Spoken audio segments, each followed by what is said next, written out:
La bourse de Paris repartait de l'avant. Lundi, la bonne tenue des valeurs financières contrebalançait la faiblesse du compartiment des matières premières. Le rebond enregistré ici à Wall Street et l'espoir d'un prochain accord sur le plan de sauvegarde de la Grèce soutenaient également la tendance. Et donc le CAC 40, juste avant les derniers échanges à Paris, progressait de 0,7% et se rapprochait tout doucement de la barre des 5200 points.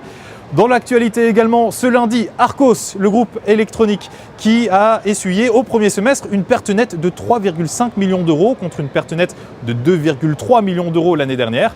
La perte opérationnelle du spécialiste des tablettes et des smartphones est-elle passée de 1,9 à 3,7 millions d'euros?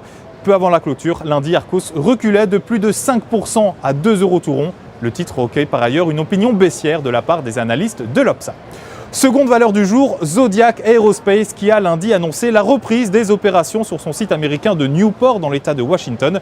Le site de Newport qui avait subi une explosion dans la soirée du 14 juillet dernier. Zodiac Aerospace, peu avant les derniers échanges lundi, il voyait son titre prendre plus de 2% à 28,89 €. Les analystes de l'Opsa ont une opinion positive sur celui-ci. Pour conclure, comme à chaque fois, la recommandation du jour signée Trading Central avec aujourd'hui le spécialiste des matériaux Saint-Gobain, dont le titre, vous le voyez, a dépassé une oblique baissière en place depuis fin mai dernier.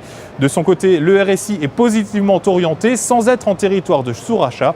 Ainsi, tant que 40,90 € n'est pas enfoncé, une nouvelle phase de progression est attendue en direction de 47,60 € puis 50 €. Découvrons à présent la stratégie que nous vous conseillons d'adopter pour jouer cette valeur avec l'achat du Warrant Call Saint-Gobain 0932T d'Unicredit.